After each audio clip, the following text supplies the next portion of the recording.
నమస్కారం I witness news కి స్వాగతం. ముందుగా హెడ్లైన్స్ చూద్దాం.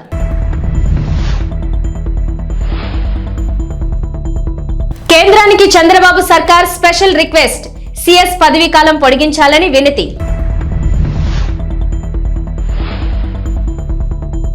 తెలంగాణ కేబినెట్ విస్తరణ, నలుగురికి మంత్రులుగా ఛాన్స్ దక్కే అవకాశం. పుష్ప 2 కొత్త రిలీజ్ డేట్ డిసెంబర్ 6న వరల్డ్ వైడ్ గా రిలీజ్.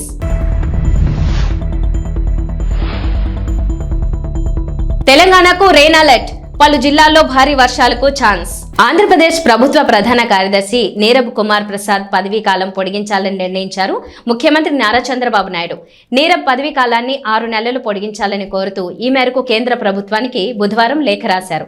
నీరబ్ కుమార్ ప్రసాద్ ఈ నెల మొదటి వారంలో ఏపీ సీఎస్ గా బాధ్యతలు స్వీకరించారు. ఆయన పదవీ కాలం నెలాఖరులో ముగియనుండటంతో రిటైర్ కాబోతున్నారు. ఏపీ ప్రభుత్వం ఆయన సేవలు కొనసాగించాలని భావిస్తోంది. ఈ మేరకు కేంద్రానికి లేఖ రాసింది. నీరబ్ కుమార్ ప్రసాద్ సీనియారిటీ ప్రకారం సీఎస్ కావాల్సి ఉంది. కానీ గత ప్రభుత్వ హయాంలో జవహర్ రెడ్డిని సీఎస్ గా నియమించారు. అయితే టీడీపీ కూటమి ప్రభుత్వం సీనియారిటీకి ప్రాధాన్యమిస్తూ నీరబ్ ను సీఎస్ గా నియమించిన సంగతి తెలిసిందే. సీనియారిటీలో ముందున్న నీరబ్ కుమార్ ప్రసాద్ కు అవకాశం దక్కింది. ఆయనకు 10 రోజుల సర్వీస్ మాత్రమే ఉండడంతో మరికొంత కాలం పాటు అవకాశం ఇవ్వాలనే ఉద్దేశంతో సర్వీస్ పొడిగించాలని కేంద్రాన్ని కోరారు. మరి ఒకే విడతలో 6 నెలలు పొడిగింపు ఇస్తారా, 3 నెలల చొప్పున 2 సార్లు పొడిగిస్తారా అన్నది చూడాలి. ఏపీలో కొత్తగా కొలువు తీరిన టీడీపీ కూటమి ప్రభుత్వం పలువురు ఐఏఎస్ అధికారులను బదిలీ చేసింది. వైసీపీ ప్రభుత్వ హయాంలో వైఎస్ జగన్ పేషీలో కీలకంగా వ్యవహరించిన ఐఏఎస్ అధికారులు శ్రీలక్ష్మి, రజత్ భార్గవ్, ప్రవీణ్ ప్రకాష్లను సాధారణ పరిపాలనా శాఖకు జీఏడీ రిపోర్టు చేయాలని ఆదేశించింది. అలాగే AP medical services and infrastructure development corporation MD Muralidhar రెడ్డిని జీఏడీకి రిపోర్టు చేయాలని ఆదేశించింది. మొత్తం 19 మంది ఐఏఎస్ అధికారులను బదిలీ చేశారు. ఈ మేరకు ప్రభుత్వ ప్రధాన కార్యదర్శి నీరబ్ కుమార్ ఉత్తర్వులు జారీ చేశారు. ఈసారి ఆంధ్రప్రదేశ్లో జరిగిన సార్వత్రిక ఎన్నికల్లో టీడీపీ అధినేత చంద్రబాబు నాయుడు, వైసీపీ అధినేత వైఎస్ జగన్ మధ్య పోరుతో పాటు మరో పోటీ అత్యంత ఆసక్తిని రేకెత్తించింది. అదే కడప లోక్సభ నియోజకవర్గంలో అక్కా తమ్ముళ్ల మధ్య జరిగిన ఎన్నికల సమరం. కడప లోక్సభ స్థానానికి వైసీపీ నుంచి వైఎస్ అవినాష్ రెడ్డి పోటీ చేయగా, ఆయనకు పోటీగా కాంగ్రెస్ నుంచి వైఎస్ షర్మిల బరిలోకి దిగారు. దీంతో ఈ నియోజకవర్గంపై 2 తెలుగు రాష్ట్రాల్లోనూ ఉత్కంఠ నెలకొంది. అయితే చివరకు విజయం మాత్రం అవినాష్ రెడ్డినే వరించింది. AP Congress chief YS Sharmila ఇక్కడ 3వ స్థానానికి పడిపోయారు. ఇక ఆ ఓటమిపై తాజాగా స్పందించారు వైఎస్ షర్మిల. బుధవారం విలేకరుల సమావేశంలో పలు అంశాలపై మాట్లాడిన షర్మిల తన ఓటమిపైన కీలక వ్యాఖ్యలు చేశారు. తన ఓటమికి, అలాగే ఏపీలో కాంగ్రెస్ పార్టీ ఓటమికి గల కారణాలను వెల్లడించారు. కడపలో తాను ఓడిపోవడానికి ప్రధానంగా ఎన్నికల ప్రచారానికి సమయం లేకపోవడమే కారణమని వైఎస్ షర్మిల విశ్లేషించారు. ఎన్నికల సమయంలో తాను 14 రోజులు మాత్రమే కడపలో ప్రచారం చేయగలిగానని, మిగిలిన సమయం రాష్ట్ర వ్యాప్త ప్రచారానికే సరిపోయిందన్నారు. అలాగే వైఎస్ఆర్ బిడ్డ పోటీ చేస్తోందన్న విషయం గ్రామీణ ప్రాంతాల్లో చాలా మందికి తెలియనే లేదని, తన ఓటమికి ఇదే కారణమని వైఎస్ షర్మిల అభిప్రాయపడ్డారు. మరోవైపు ఏపీ ఓటర్లు కూడా ప్రభుత్వాన్ని మార్చాలనే ఉద్దేశంతోనే ఒకే వైపు ఓటేశారని షర్మిల చెప్పారు. అందుకే కాంగ్రెస్ పార్టీకి ఆశించిన ఫలితాలు రాలేదన్నారు. ప్రభుత్వ వ్యతిరేక ఓటును చేల్చకూడదనే ఉద్దేశంతోనే ప్రజలు కాంగ్రెస్ పార్టీకి ఓటు వేయలేదనే అభిప్రాయాన్ని షర్మిల వ్యక్తం చేశారు. ఏపీలో రిషికొండ ప్యాలెస్ సంచలనం సృష్టిస్తోంది. సీఎం క్యాంప్ ఆఫీస్ కోసం 100 కోట్ల ప్రజాధనాన్ని జగన్ ప్రభుత్వం దుర్వినియోగం చేసిందన్న ఆరోపణలు వెల్లువెత్తుతున్నాయి. ప్రభుత్వం మారిన తర్వాత రిషికొండ వ్యవహారానికి సంబంధించి కీలక విషయాలు బహిర్గతమై రాజకీయాల్లో కాకరేపుతున్నాయి. కాంగ్రెస్ నేత వైఎస్ షర్మిల కూడా జగన్ తీరుపై మండిపడ్డారు. ప్రజాధనం దుర్వినియోగమైంది నిజమే అయితే సిట్టింగ్ జడ్జితో విచారణ జరిపించాలని డిమాండ్ చేశారు. రిషికొండ ప్యాలెస్ కాంట్రవర్సీపై జాతీయ మీడియాలో కూడా కథనాలు వెలువడుతున్న నేపథ్యంలో ఏపీ కేబినెట్ మంత్రి, TDP general secretary Nara Lokesh స్పందించారు. జగన్ దోపిడీ యావత్ దేశాన్ని షాక్కు గురిచేసిందని అన్నారు. తమ పిల్లలకు ఓ గూడు కల్పించేందుకు పేదలు అలమటిస్తుంటే జగన్ మాత్రం ప్రజాధనంతో తన కోసం ప్యాలెస్ నిర్మించుకున్నారు. ఆయన దోపిడీ యావత్ దేశాన్ని షాక్కు గురిచేశాయి. ఈ విషయంలో ఎంక్వైరీ జరిపించి న్యాయం జరిగేలా చూస్తాము. ఈ భవనం ప్రజలకు చెందేలా చేస్తాము అని ఆయన ఎక్స్ వేదికగా పోస్ట్ పెట్టారు. తెలంగాణలో ఎన్నికల హడావిడి ముగిసింది. అసెంబ్లీ ఎన్నికలు పూర్తయి ప్రభుత్వం ఏర్పడిన 4 నెలలకే పార్లమెంట్ ఎన్నికలు రాగా, అవి కూడా పూర్తి కావడంతో ప్రభుత్వం పాలనపై దృష్టి సారించింది. ప్రతిపాదించింది. అందులో భాగంగా పూర్తిస్థాయి మంత్రివర్గ విస్తరణ చేపట్టాలని నిర్ణయం తీసుకున్నారు. కాంగ్రెస్ ప్రభుత్వం కొలువు తీరిన తర్వాత సీఎం రేవంత్ రెడ్డి ముఖ్యమంత్రిగా బాధ్యతలు తీసుకోగా ఆయనతో పాటు మరో 11 మంది మాత్రమే మంత్రులుగా బాధ్యతలు చేపట్టారు. తెలంగాణ కేబినెట్ లో 18 మంత్రి పదవుల వరకు ఛాన్స్ ఉండగా ప్రస్తుతానికి 4 కేబినెట్ లోకి తీసుకోవాలని సీఎం రేవంత్ భావిస్తున్నారట. ఈ నెల చివరి వారం లేదా జూలై మొదటి వారంలో విస్తరణ ఉండనున్నట్లు సమాచారం. ప్రస్తుతం సీఎం రేవంత్ రెడ్డి వద్ద కీలకమైన హోంశాఖతో పాటు municipal administration and urban development, general administration, విద్య వంటి కీలక శాఖలు ఉన్నాయి. ఈ నేపథ్యంలో ఆయా శాఖలను కొత్త మంత్రులకు అప్పగించేందుకు కసరత్తు చేస్తున్నారు. ఇప్పటికే ఈ విషయమై ఢిల్లీ పెద్దలతో చర్చించగా విస్తరణకు అధిష్టానం ఓకే చెప్పిందని గాంధీ భవన్ వర్గాలు వెల్లడిస్తున్నారు. తొలి దశలో 4 మంత్రి పదవులు ఇచ్చి ఆ తర్వాత 2 తీసుకోనున్నట్లు సమాచారం. అయితే మంత్రి పదవుల రేసులో చాలా మంది ఉన్నా ప్రముఖంగా కొందరి పేర్లు వినిపిస్తున్నాయి. కుల, సామాజిక, రాజకీయ సమీకరణ నేపథ్యంలో కొత్త వారికి మంత్రి పదవులు కట్టబెట్టనున్నట్లు విశ్వసనీయ వర్గాల సమాచారం. చిప్స్ ప్యాకెట్లో చచ్చిన కప్ప, ఐస్ క్రీంలో మంచి వేలు, చాక్లెట్ సిరప్లో ఎండిపోయిన ఎలుక కళేబరం. ఇటీవల కాలంలో వెలుగు చూసిన దారుణాలు ఇవి. ఈ వార్తలు వింటే చాలు బయట ఏదైనా తినాలంటే వణుకు పుడుతోంది. చిన్న చితిక హోటళ్లు, రెస్టారెంట్లలోనే కాదు పేరు మోసిన బడా హోటళ్లలోనూ ఇదే వ్యవహారం నడుస్తోంది. ఏ మాత్రం శుభ్రత లేకుండా, ప్రజల ఆరోగ్యం గురించి పట్టింపు లేకుండా పాడైపోయిన వస్తువులతో ఆహార పదార్థాలు తయారు చేసి విక్రయిస్తున్నారు. డేట్ అయిపోయిన వస్తువులతో వడ్డిస్తున్నారు. కాసుల కోసం కక్కుర్తిపడి ప్రజల ఆరోగ్యాలు దెబ్బతీస్తున్నారు. ఇటీవల కాలంలో హైదరాబాద్ నగరంలోని పలు రెస్టారెంట్లు, హోటళ్లు, ప్రైవేట్ హాస్టళ్లపై వరుసగా దాడులు చేసిన ఫుడ్ సేఫ్టీ టాస్క్ ఫోర్స్ అధికారులు అక్కడి పరిస్థితులు చూసి షాక్ కు గురయ్యారు. తాజాగా జంట నగరాల్లో ఫేమస్ అయిన సికింద్రాబాద్ ఆల్ఫా హోటల్లో ఫుడ్ సేఫ్టీ టాస్క్ ఫోర్స్ అధికారులు దాడులు నిర్వహించారు. ఈ దాడుల్లో విస్తుపోయే అంశాలు వెలుగు చూశాయి.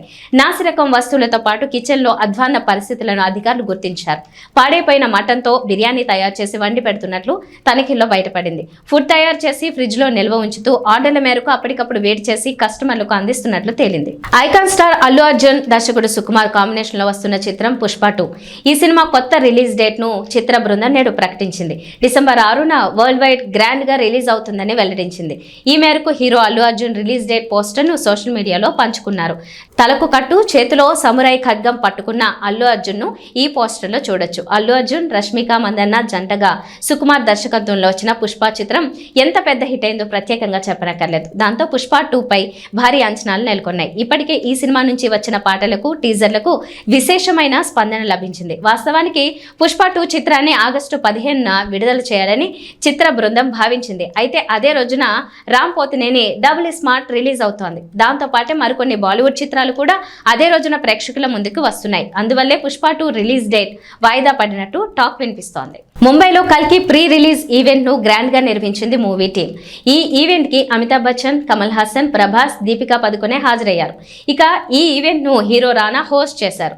ఈ సందర్భంగా మూవీ డైరెక్టర్ నాగ్ అశ్విన్ ఈ స్టోరీ చెప్పినప్పుడు ఎలా అనిపించిందంటూ మూవీ టీం ను అడిగారు రానా. దీనికి ఒక్కొక్కరు సమాధానమిస్తూ నాగ్ అశ్విన్ విజన్ చాలా గొప్పదంటూ ప్రశంసించారు.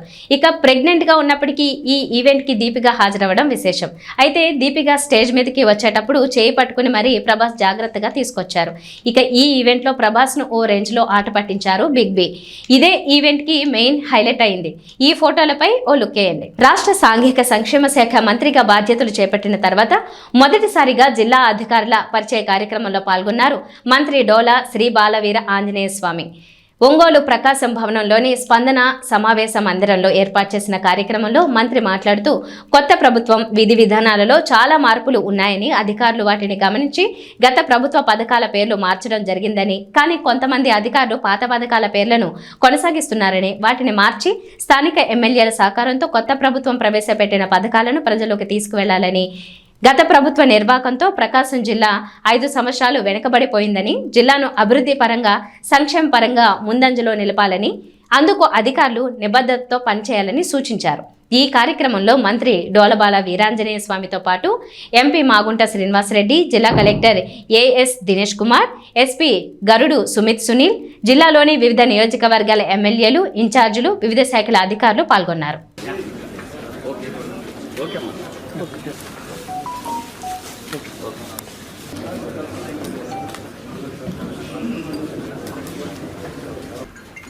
ప్రకాశం జిల్లా ప్రజల మభ్యపెట్టాలనే ఉద్దేశంతో హడావుడిగా పూర్తి చేసామని చెప్పి శిలాఫలకాలు వేసుకున్నారు. లక్షలాది రూపాయల ప్రజాధనాన్ని దుర్వినియోగం చేశారు. ఈరోజు అధికారులు చెప్పారు చాలా పనులు పెండింగ్లో ఉన్నాయి, ప్రాజెక్టు పూర్తి కావడానికి సమయం పడుతుంది, ఇంకా గ్రాంట్స్ కావాలి, నిర్వాసితులను ఖాళీ చేయించాలి, లైనింగ్ పూర్తి చేయించాలి. ఈరోజు అయితే నీళ్లు తీసుకొచ్చే పరిస్థితులు లేవని ఆ రోజు ఎవరైతే అధికారులు ఒత్తిడితో ఏర్పాట్లు చేశారో వాళ్ళు చెప్పారంటే ఈ ప్రభుత్వం ఎంత డొల్లతనంగా జగన్మోహన్ రెడ్డి ప్రభుత్వం పనిచేసిందో ప్రకాశం జిల్లా ప్రజలకి, రాష్ట్ర ప్రజలు కూడా మీరు తెలియజేస్తున్న అవసరం మీకుంది. ఇంకో విషయం ఏంటంటే గుళ్ళకమ్మ గేట్లు కొట్టకపోయిన డేట్లు 2020 నుంచి ఒక గేట్లు కొట్టకపోవడం, పూర్తి చేయకపోవడం, ఈరోజు కూడా ఇంకా పూర్తి కాల. దానికి కూడా ఈ నెలాఖరులో పూర్తి చేస్తూ ఉన్నారు. బడ్జెట్ కేటాయింపులు లేవని చెప్తా ఉన్నారు. త్వరగా పూర్తి చేయాలని చెప్పేసి మేమైతే ఆదేశం జరిగింది. అంటే జగన్మోహన్ రెడ్డి ప్రభుత్వానికి రైతుల పట్ల, ప్రజల పట్ల ఉన్న నిర్లక్ష్యం తెలియజేస్తుంది. నేను అధికారులు ఒకటే చెప్తున్నాను, అటువంటి మొత్తం ఇద్దరి నుంచి వదలండి. చాలామంది అధికారులు ఇంకా తాత్సారంగా ఉంటున్నారు. యాక్టివ్ కావాల్సిన అవసరం ఉంది, బాధ్యత ఉంది. శరవేగంగా ప్రజలకు సేవ చేయాలి. ఈరోజు రాష్ట్రాన్ని అప్పులమయం చేశారు. సంపద సృష్టించుకొని అభివృద్ధికి, సంక్షేమానికి మేము ముందుకు పోవడానికి నిర్ణయం చేసుకున్నాం. ఇంకో విషయంగా చూస్తే నా శాఖకు సంబంధించిన గురుకుల పాఠశాలలో కూడా డిస్ట్రిక్ట్ కోఆర్డినేటర్ చెప్పారు పూర్తి డేటా ఇవ్వాల. ఎస్సీకి పిల్లల చదువుకు సంబంధించి సీట్లు రద్దు చేశారు. వాస్తవాన్ని వాళ్ళు చెప్తూ రేపు తిరిగి మేము ప్రారంభించబోతున్నాం. అసలు డేటా మొత్తం రాష్ట్ర స్థాయిలోనే దాచేశారు. పిల్లల్ని 1600-1800 మంది పిల్లల్ని సంవత్సరానికి విద్య దూరం చేసి వాటి వివరాలను కూడా దాచేశారు. నిన్న ఒక ఆయన మాట్లాడతారు, మాజీ ఇరిగేషన్ శాఖ మంత్రులు, పోలవరం ఎవరికి అర్థం కాదంట, డ్యాన్స్ వేస్తామంటే ఎట్లా అర్థం అవుతుంది? నోరు ఉంది కదా అని చెప్పేసి అసెంబ్లీలో దూకుడుగా మాట్లాడుతూ ఉంటే ఏదో చేస్తే ఎలా అవుతుంది? చిత్తశుద్ధి లేదు. ఈరోజు నిన్న మా సీఎం గారు విజిట్ చేసి వచ్చారు. ఎవరు బాధ్యత వహిస్తారని నష్టానికంటే సమాధానం లేదు అధికారుల దగ్గర. అధికారులు కూడా ఒకటే చెప్తున్నా, ప్రభుత్వాలు మారుతూ ఉంటాయి, మీరు చేయాల్సిన బాధ్యతను విస్మరించొద్దు. ఏదైనా కానీ ప్రజా సంక్షేమం అనేది మనకు ముఖ్యం. అభివృద్ధిలో వెనకడుగేస్తే చాలా నష్టపోతారు రాష్ట్రం. ఇప్పటికే విభజన వల్ల నష్టపోయాం. ఈ 5 సంవత్సరాల్లో లోపభూయిష్టమైనటువంటి పరిపాలన వల్ల, అసమర్థ ప్రభుత్వం వల్ల ప్రజలు తీవ్రంగా నష్టపోయారు. మనం ప్రభుత్వాన్ని, అభివృద్ధిని, సంక్షేమాన్ని బాధ్యత ఉంది. మా ముఖ్యమంత్రి గారు పరిపాలన బాధ్యతలు తీసుకున్న వెంటనే 5 సంతకాలు పెట్టారు. ఒకటి, నిరుద్యోగులకి ఉద్యోగ అవకాశాలు డిఎస్సి మీద సంతకం పెట్టడం జరిగింది. ప్రజలకి ఆస్తులకి భంగం కలిగించేటువంటి టైటిల్ డీడ్ అబాలిష్మెంట్ యాక్ట్ మీద సంతకం పెట్టడం జరిగింది. అదేవిధంగా స్కిల్ డెవలప్మెంట్ సభలో భాగంగా ఎవరి వద్ద ఏ స్కిల్స్ ఉన్నాయో సర్వే చేసి వాళ్ళకి ఉపాధి, ఉద్యోగం కల్పించే విధంగా ఆ సర్వే చేపడుతూ సంతకం చేయడం జరిగింది. ఇంకా మనకి అన్నా క్యాంటీన్లు మీరు చూస్తే ఆ రోజు బొత్స సత్యనారాయణ గారు మేము అసెంబ్లీ సాక్షిగా చెప్పాడు, అన్నా క్యాంటీన్లు మోసేయమన్నారు.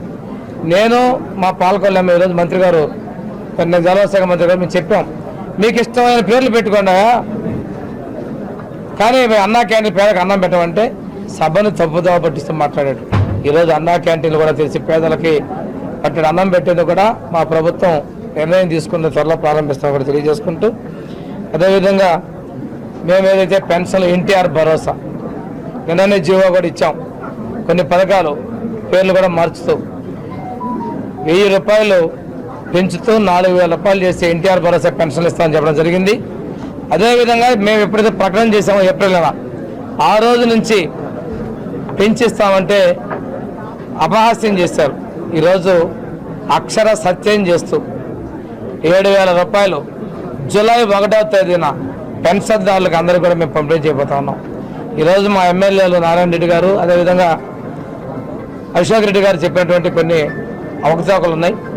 వాటన్నిటి మీద కొంచెం చర్చించి చర్యలు తీసుకునే విధంగా మేము ముందుకెళ్తామని చెప్పేసి తెలియజేసుకుంటూ, ఏది ఏమైనప్పటికీ కూడా పెన్షన్లు పెంచిన పెన్షన్లని వృద్ధులు, వికలాంగులకి, అదేవిధంగా వితంతువులకు పెంచిన పెన్షన్ని 3 నెలల బకాయిలతో కలిపి మేము అందివ్వబోతామని కూడా మీకు తెలియజేసుకుంటూ, ఈ రోజున కొన్ని పథకాల పేర్లు డాక్టర్ బిఆర్ అంబేద్కర్ విద్యానిధి పథకం ఆ పేరు తిరిగి తీసుకురావడం జరిగింది. అదేవిధంగా విద్యా దీవెన వసతి దీవెన అని చెప్పి లేనిపోయిన కన్ఫ్యూజన్ చేసి విద్యార్థులను అష్టకష్టాలు పెట్టినటువంటి ఆ పథకాలని తిరిగి పోస్ట్ మెట్రిక్ స్కాలర్షిప్స్, అదేవిధంగా చంద్రన్న పెళ్లి కానుక, ఎన్టీఆర్ విద్యోన్నతి పథకం, అదేవిధంగా సివిల్ సర్వీస్ ఇన్సెంటివ్ పథకాలని కొత్త పథకాల పేర్లు కూడా తీసుకొని రావడం జరిగింది. వీటన్నిటి కూడా పోయినసారి అసెంబ్లీ మీ ఒక్కసారి చూస్తే రోజమ్మ గారు చెప్పారు, నీ పేరు పెట్టేవాళ్ళని పెట్టుకున్నావా అని చెప్పి ఆ ముందే ఆయన గురించి చెప్పుకుంది. అందుకనే ప్రతి ఒక్క గోడ మీద, రాయి మీద, అన్ని చోట్ల పుస్తకాల మీద పెట్టుకున్నారు.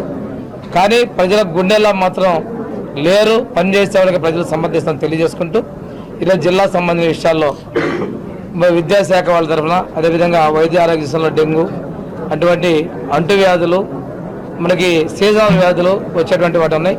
వాటన్ని కూడా నివారణ చేయాల్సిన అవసరం ఉంది. తాగునీటి విషయంలో పశ్చిమ ప్రాంతంలోనూ మిగిలిన ప్రాంతాల్లో ఎక్కడైతే ఎక్కువ రిక్వైర్మెంట్ ఉందో అన్ని ప్రాంతాలకి కూడా తాగునీటిని సరఫరా చేయాలని చెప్పేసి తాగునీటి శాఖ అధికారులు జిల్లా కలెక్టర్ ద్వారా ఆదేశం జరిగింది. దాంతోపాటు బోగస్ బిల్లులు చేసుకున్నటువంటి సమగ్ర విచారణ చేసి వాటన్నిటిని కూడా రికవరీ చేయాలని కూడా మేము సమావేశంలో ఆదేశించడం జరిగింది. ఇదే విధంగా మనకి సిపిడబ్ల్యూ జల్ జీవన్ మిషన్లో కూడా కొన్ని పొరపాట్లు జరిగినట్టుగా మేము అధికారుల దృష్టికి తీసుకొచ్చాం. వాటి మీద కూడా విచారణ జరిపి బాధ్యత మీద చర్యలు తీసుకొని చెప్పి తెలియజేస్తా ఉన్నాం. ఇంతేకాకుండా మనం మా శాఖకు సంబంధించిన కూడా సమగ్ర సమీక్షతో పాటు మిగిలిన శాఖలు కూడా త్వరలో విశాఖ జిల్లా గాజువాక నియోజకవర్గంలో ఆంధ్రప్రదేశ్ హోం మినిస్టర్ వంగలపూడి అనిత ఆదేశాల అనుసారం Visakha city police commissioner Ravi Shankar Ayyanna పర్యవేక్షణలో 100 రోజుల్లో డ్రగ్స్ నిర్మూలన దిశగా పోలీస్ శాఖ అడుగులు వేయనుంది. ఈ క్రమంలో డీసీపీ జోన్ 2 మేకా సత్యబాబు ఆధ్వర్యంలో గాజువాక టీఎస్ఆర్టీపీకే కళాశాలలో విద్యార్థులకు అవగాహన కల్పించారు. ఈ కార్యక్రమానికి ముఖ్య అతిథిగా తెలుగుదేశం పార్టీ రాష్ట్ర అధ్యక్షులు మరియు నియోజకవర్గ శాసనసభ్యులు పల్లా శ్రీనివాసరావు హాజరయ్యారు. అనంతరం ఆయన మాట్లాడుతూ డ్రగ్స్ నిర్మూలనపై తెలుగుదేశం పార్టీ ముక్త కంఠంతో పోరాడుతుందని, దీనికి పోలీస్ శాఖ కాకుండా ప్రథమ పౌరులుగా ప్రతి ఒక్కరూ బాధ్యతాయుతంగా వ్యవహరించాలని ఆయన పేర్కొన్నారు.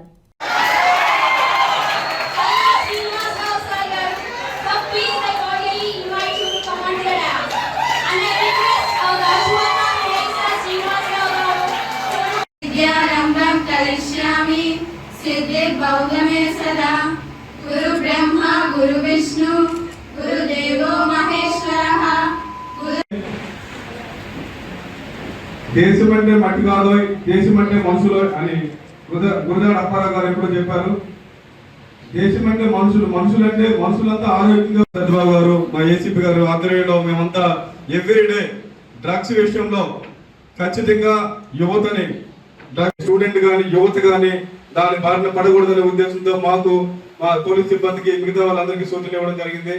అందులో భాగంగాను మా అందరికీ నమస్కారం అండి. ఈరోజు గాజువాక డీసీపీ గారు సత్యబాబు గారు ఆధ్వర్యంలో, అలాగే పోలీస్ ఆఫీసర్ అందరూ కలిపి అవేర్నెస్ ఆన్ డ్రగ్ అబ్యూస్ అనే కార్యక్రమం పెట్టారండి. పిల్లలకి ఈ డ్రగ్స్ బారిన పడకుండా ఉండడానికి కోసం, అలాగే సమాజంలో ఎక్కడ ఏ విధంగా వీటిలో బారిన పడుతున్నారనే విషయాలపైన అవగాహన కల్పించడానికి ఇక్కడ ఈ కార్యక్రమం పెట్టడం జరిగింది. దీనికి మరి ఈ వేదిక ఇచ్చినందుకు మాకు టీఎస్ఆర్టీపీకే చైర్మన్ గారు అటువంటి బాలకృష్ణ గారికి, మేము బలరామ కృష్ణ గారికి మేము ప్రత్యేకంగా ధన్యవాదాలు తెలియజేసుకుంటున్నామండి. మరెన్నో కార్యక్రమాలు ఇలాంటి చేస్తాం. ఎందుకంటే చంద్రబాబు నాయుడు గారు ముఖ్యమంత్రి అయిన తర్వాత, అలాగే హోంమంత్రిగా మా శ్రీమతి అనిత గారు అయిన తర్వాత 100 రోజుల్లోనే ఈ డ్రగ్స్ అరికట్టాలని, వాటిని పిల్లల్ని కాపాడాలని ఉద్దేశంతో ఈ కార్యక్రమం చేపట్టడం జరిగిందండి. ఖచ్చితంగా ఎవరైనా డ్రగ్స్ వాడినా, వినియోగించినా, ఎవరైనా దాన్ని సప్లై చేసినా వారిపైన మాత్రం ఉక్కుపాదంతో అణిచివేస్తాం, వాళ్ళకి జైలు పాలు చేపిస్తామని కూడా ఈ సందర్భంగా మేము హెచ్చరిస్తున్నాం. అలాగే ఈరోజు ఒక పోలీస్ ఆఫీసర్కే బాధ్యత కాదు, ఇటు నాయకులకి, సమాజం, పౌర సమాజానికి అందరిపైన బాధ్యత ఉంది. ఎవరైనా ఎక్కడైనా డ్రగ్స్ వాడినా, వాటిని అలవాటు చేయడానికి ప్రయత్నాలు చేసినా వాళ్ళు వెంటనే పోలీస్ ఆఫీసర్ దృష్టికి తీసుకురావాలని చెప్పి కూడా ఈ సందర్భంగా తెలియజేస్తున్నాం. తెలంగాణకు హైదరాబాద్ వాతావరణ శాఖ రెయిన్ అలర్ట్ జారీ చేసింది. నేటి నుంచి 4 రోజుల పాటు రాష్ట్రంలో వర్షాలు కురుస్తాయని చెప్పింది. పలు జిల్లాల్లో భారీ వర్షాలు, మరికొన్ని జిల్లాల్లో ఓ మోస్తరు వర్షాలకు ఛాన్స్ ఉందని చెప్పారు. ప్రస్తుతం నైరుతి రుతుపవనాలు రాష్ట్రం అంతటా విస్తరించి ఉన్నాయని, వాటికి తోడు ద్రోణి ప్రభావం కూడా ఉండడంతో వర్షాలు కురిసే అవకాశం ఉందని చెప్పారు. వర్షాలతో పాటు భారీగా ఈదురుగాలులు కూడా వీచే అవకాశం ఉందని తెలిపారు. గంటకు 30 నుంచి 40 కిలోమీటర్ల వేగంగా భారీ ఈదురుగాలులు వీస్తాయన్నారు. ఉరుములు మెరుపులకు తోడు పిడుగులు పడే ఛాన్స్ ఉన్నట్లు హైదరాబాద్ వాతావరణ కేంద్రం అధికారులు వెల్లడించారు. నేడు ప్రధానంగా దక్షిణ మధ్య తెలంగాణ జిల్లాలైన ఉమ్మడి మహబూబ్ నగర్, నల్గొండ, రంగారెడ్డి, ఖమ్మం, కరీంనగర్, వరంగల్ జిల్లాల్లో భారీ వర్షాలకు ఛాన్స్ ఉందన్నారు. నిజామాబాద్, ఆదిలాబాద్, మెదక్ జిల్లాలో ఓ మోస్తరు వర్షాలు కురిసే అవకాశం ఉందన్నారు. ఈ మేరకు ఆయా జిల్లాలకు ఎల్లో అలర్ట్ జారీ చేశారు. హైదరాబాద్లో ఉదయం వాతావరణం పొడిగా ఉన్న సాయంత్రానికి వర్షం కురవచ్చునని చెప్పారు. ఇవి బులెటిన్ విశేషాలు. నమస్కారం.